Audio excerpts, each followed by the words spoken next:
Bonsoir à tous et bienvenue dans cette nouvelle vidéo. En errant sur le net, je suis tombée sur l'histoire d'un animateur de nuit sur une petite radio peu connue. La plupart des gens qui viennent l'écouter sont là parce qu'ils divaguent et n'arrivent pas à trouver le sommeil, d'où le nom La Radio des Insomniaques. Et le sujet de son émission qui marche le mieux est celui pour lequel il demande aux auditeurs d'appeler pour témoigner de leurs problèmes de troubles du sommeil à l'antenne. Ne croyez pas qu'il n'y ait que des appels des gens venus se plaindre qu'ils dorment mal ou font des cauchemars. Il y en a bien quelques-uns, mais c'est un sujet qui amène souvent son lot de bizarreries et d'histoires parfois franchement inquiétantes. Et c'est de celles-ci dont je voudrais vous faire part. Et surtout, restez jusqu'à la fin parce que la dernière est tout simplement délirante.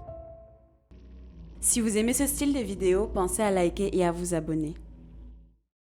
La première dont je vais vous parler est celle d'une mère de famille s'occupant de ses 2 enfants et de son père malade. Il y a de ça quelques temps, ses 2 fils ont commencé à lui dire quasiment chaque matin que toutes les nuits, ils faisaient tous les 2 le même cauchemar. Ils lui disaient que dans ce cauchemar, ils pouvaient voir un homme masqué déambuler d'un bout à l'autre de leur chambre. Bien entendu, l'auditrice, donc la mère, ne les a pas crus, persuadée qu'ils avaient inventé cette sordide histoire pour la faire marcher. Les jours avançaient et ses enfants avaient de plus en plus d'appréhension quand l'heure du coucher arrivait. Le plus jeune des 2 avait même entrepris de dessiner la personne que son frère et lui voyaient dans une tentative de montrer à leur mère à quoi il ressemblait. Plus tard, après l'émission, cette auditrice lui a transmis par mail des images des dessins. Le premier dessin représentant l'homme en train de déambuler dans la chambre et un second montrant ce dernier penché au-dessus du lit d'un des 2 garçons.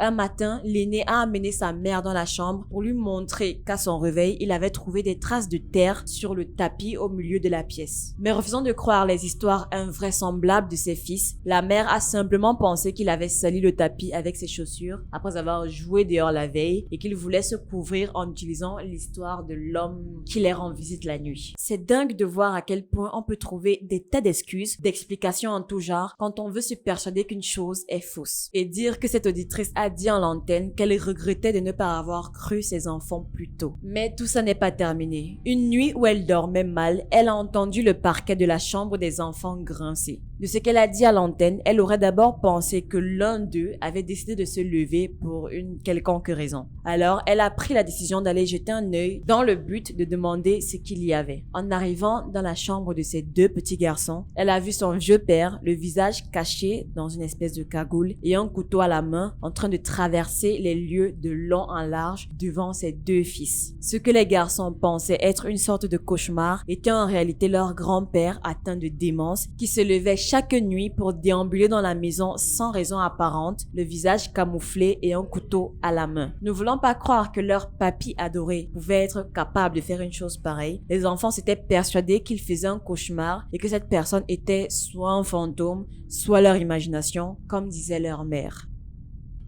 Prise de panique en découvrant ça, elle a pris la décision de trouver une maison spécialisée pour son père parce que à ce stade, il était clairement en danger pour ses enfants, mais aussi pour elle. Après son départ, ses fils n'ont plus jamais fait ce cauchemar et ont simplement cessé de parler de tout ça.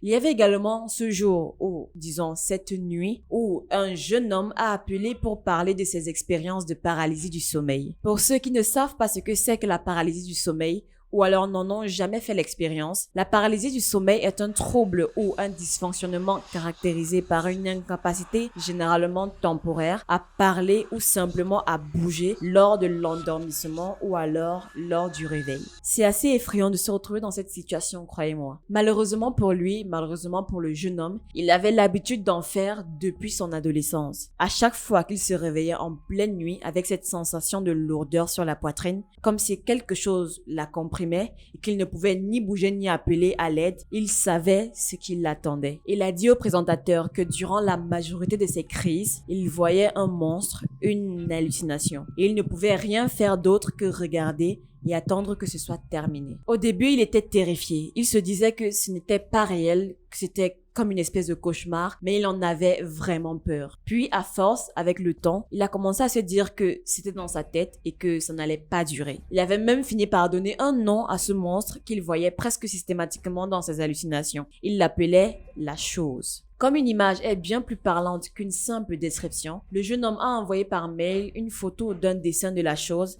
réalisé par une amie à lui. Malgré le fait qu'avec le temps, il n'était plus aussi terrifié que les premières fois, les paralysies du sommeil étaient toujours aussi éprouvantes pour lui. D'après ce qu'il a dit à l'antenne, plus les paralysies avançaient et plus la chose était proche de lui. À la première apparition, elle était dans le couloir. À la deuxième, elle était presque devant la porte de la chambre, et ainsi de suite. Au début, il n'a pas prêté attention à ce détail, mais après tout, c'était dans sa tête. C'est le jour où la chose s'est retrouvée au pied de son lit, à frotter ses griffes sur ses jambes, qu'il a commencé à y prêter beaucoup plus d'attention.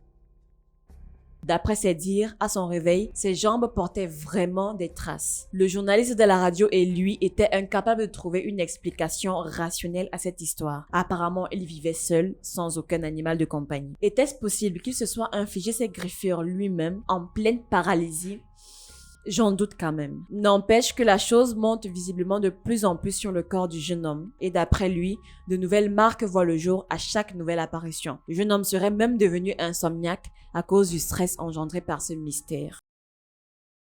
Notre troisième témoignage de ce soir est encore plus dérangeant. L'auditrice raconte que ces événements se sont déroulés il y a quelques années lorsqu'elle était encore étudiante dans une université des arts. Lors de sa deuxième année, elle a partagé une chambre avec une fille qui s'appelait Cara. Elle était chanteuse, mais son intérêt principal était l'opéra. Les deux étudiantes partageaient donc une petite chambre au 6e étage de leur dortoir. Les murs du dortoir étaient tellement minces et les pratiques de chant et de voix de Cara empêchaient celle qui fait le témoignage de dormir. Elle a souhaité rester anonyme, alors on va l'appeler Alice. Cette routine de chant que Cara avait rendait les nuits d'Alice vraiment insupportables. Après environ un mois de sommeil perdu, Alice a convaincu Cara de déplacer ses pratiques de chant nocturne dans les vieux studios de musique qui ne se situaient pas très loin de leur dortoir. Vers 20h un soir, Cara a annoncé à Alice qu'elle s'entraînerait tard pour un récital à venir et qu'elle ne serait probablement pas à la maison avant environ minuit. Cette nouvelle a soulagé Alice parce que cela signifiait pour elle qu'elle pouvait enfin se coucher tôt et avoir une vraie nuit de sommeil, étant donné tout le travail qu'elle avait abattu dans la journée.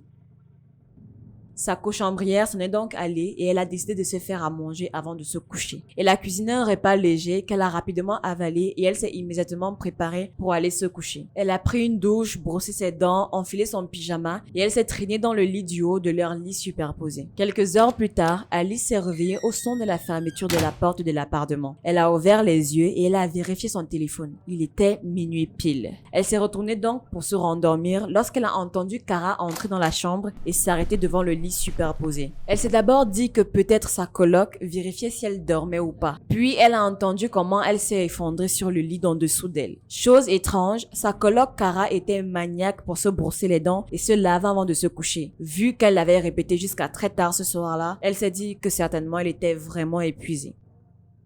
Alice était juste au bord du sommeil profond lorsqu'un deuxième bruit la réveille. Le bruit d'une clé dans la serrure, puis de l'ouverture de la porte de leur appartement. Et Cara entrant dans l'appartement en fredonnant un air d'opéra. Le matelas en dessous d'elle a craqué et la personne qui y était s'est levée d'un bond. L'auditrice qui fait ce témoignage a à peine eu le temps de réaliser ce qui se passait qu'un cri strident a résonné dans la pièce.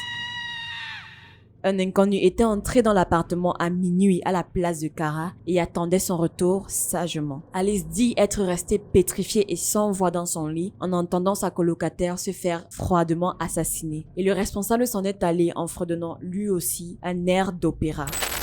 Parfois, on croit que les monstres ne sont que dans notre imagination, alors qu'ils sont aussi parmi nous.